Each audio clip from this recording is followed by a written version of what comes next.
Assalamualaikum warahmatullahi wabarakatuh. Salam sejahtera bagi kita semua.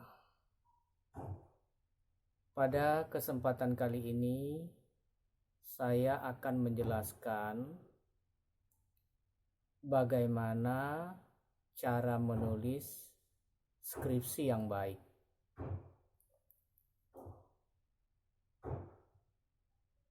Skripsi adalah salah satu karya ilmiah yang harus dihasilkan oleh mahasiswa yang akan menyelesaikan pendidikan strata 1. Sebelum saya menjelaskan bagaimana membuat skripsi tersebut, saya akan sampaikan terlebih dahulu bahwa di dalam membuat skripsi itu amat sangat ditentukan oleh metode penelitian seperti apa yang harus digunakan oleh si peneliti, dalam hal ini mahasiswanya sendiri. Pada kesempatan ini saya akan menyampaikan cara membuat skripsi di mana metode penelitian yang digunakan oleh si peneliti adalah metode kualitatif, ya.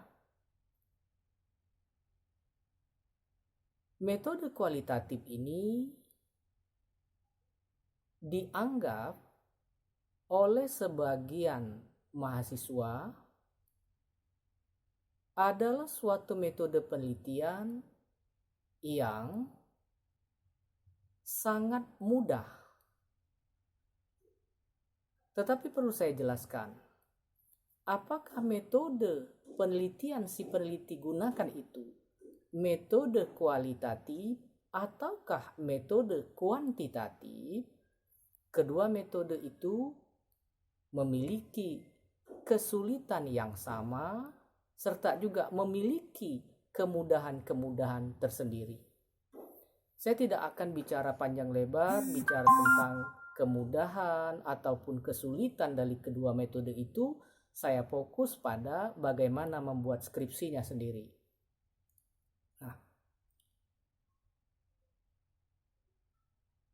pada beberapa perguruan tinggi ada yang masih menerapkan pola membuat skripsi itu dalam 4 bab. Ada juga yang masih menerapkan pola 5 bab. Bahkan tidak sedikit perguruan tinggi yang menerapkan pola pembuatan skripsi itu dalam 6 bab. Pada konteks ini, saya akan menjabarkan bagaimana suatu perguruan tinggi itu menerapkan pola membuat skripsi dalam 6 bab. Bab pertama itu kita sebut dengan pendahuluan. Bab kedua, landasan teori. Bab 3, prosedur penelitian. Bab 4, gambaran umum. Bab 5, hasil penelitian dan pembahasan.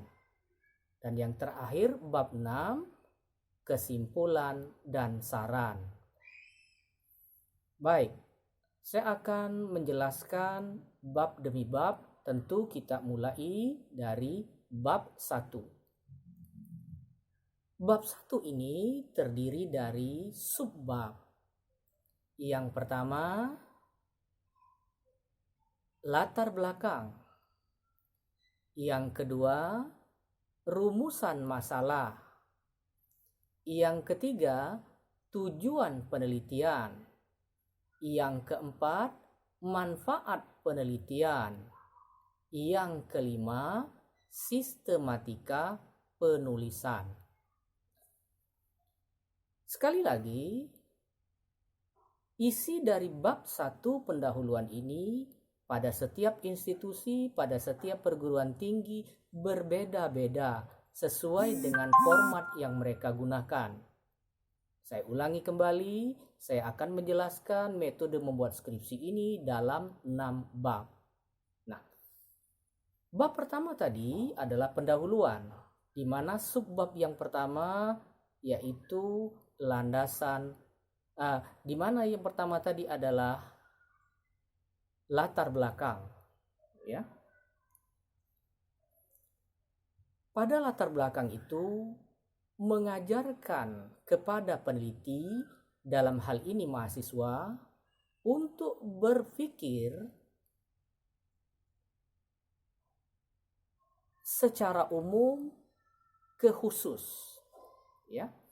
Artinya, kalau kita ibaratkan simbol pada bab 1 latar belakang ini, para mahasiswa diharapkan mampu menggambarkan sesuatu dengan menerapkan pola piramida terbalik.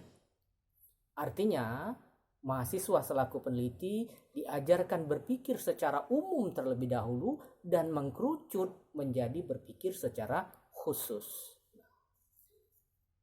Pada latar belakang ini boleh saja, ya saya ulang sekali lagi, boleh saja pada latar belakang si peneliti atau mahasiswa menuliskan segala sesuatu yang merupakan referensi rujukan dari penulis yang lain atau penulis terdahulu. Tapi tentu ada bagian-bagian yang khusus di dalam latar belakang itu yang harus merupakan hasil daripada pemikiran si peneliti atau si penulis, ya. Dan jangan lupa pada akhir penulisan latar belakang itu jangan lupa untuk menuliskan bahwa si peneliti tertarik setelah adanya temuan-temuan atau fenomena di objek yang akan diteliti tersebut, sehingga tertariklah penulis atau peneliti menulis atau mengangkat judul seperti yang diinginkan. Itu yang pertama, bab 1 pendahuluan, subbabnya adalah latar belakang. Lalu saya lanjutkan yang kedua, subbab pada bab 1 yaitu rumusan masalah. Rumusan masalah ini secara umum dia harus berupa kalimat-kalimat tanya dan tentunya diakhiri dengan tanda tanya. Ya. Rumusan masalah yang dibuat oleh seorang peneliti boleh 1, boleh 2, atau bahkan 3 rumusan masalah. Silakan, tergantung kemampuan dari seorang peneliti. Pertanyaannya di sini adalah, mengapa rumusan masalah dibutuhkan dalam karya ilmiah skripsi? Maka jawabannya, rumusan masalah itu dibutuhkan agar pada saat melakukan pembahasan, seorang peneliti fokus bahwa yang dibahas itu tidak akan pernah melenceng dari rumusan-rumusan masalah yang telah dibuatnya. Ya. Itu yang kedua, bicara tentang rumusan masalah. Berikutnya, subbab dari pendahuluan yang ketiga adalah tujuan penelitian. Untuk apa sebenarnya tujuan penelitian itu? Maka secara umum, tujuan penelitian itu dibutuhkan adalah untuk menjawab sementara rumusan-rumusan masalah yang ditulis oleh seorang peneliti. Ya. Kenapa demikian? Karena seperti yang saya sampaikan di awal, fokus yang akan saya jelaskan kali ini adalah bagaimana membuat skripsi dengan metode penelitian, yaitu metode kualitatif. Berikut, tadi sudah kita bahas latar belakang, sudah kita bahas rumusan masalah, sudah kita uraikan juga tentang tujuan penelitian. Berikutnya, yang keempat, bagian dari subbab bab 1 pendahuluan, yaitu manfaat penelitian. Manfaat penelitian ini secara umum paling tidak tertera dalam 3 hal. Yang pertama, manfaat penelitian itu bagi peneliti dan pembaca sendiri. Yang kedua, manfaat penelitian bagi objek yang diteliti. Yang ketiga, manfaat penelitian bagi institusi atau lembaga tempat si peneliti itu mengenyam pendidikannya. Ya. Berikut yang kelima, bagian atau subbab dari bab 1 pendahuluan, yaitu sistematika penulisan. Di dalam sistematika penulisan ini, saya sampaikan di awal tadi bahwa saya akan menjelaskan bagaimana membuat skripsi dalam bentuk 6 bab. Maka pada sistematika penulisannya pun itu harus 6 bab. Ya. Tetapi tentu bab demi bab yang akan saya jelaskan.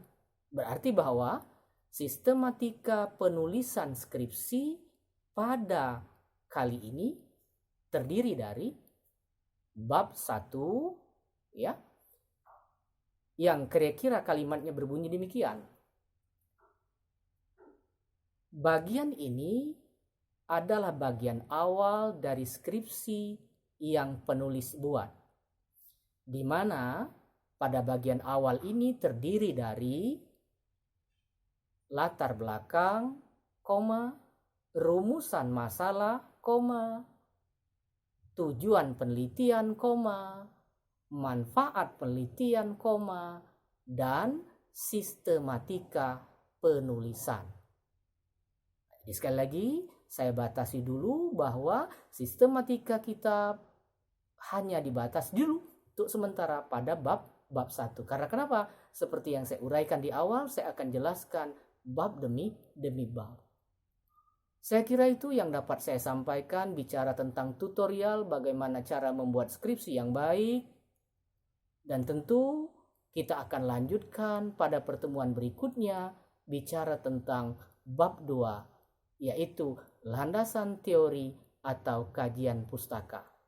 Demikian yang dapat saya sampaikan. Assalamualaikum warahmatullahi wabarakatuh. Terima kasih.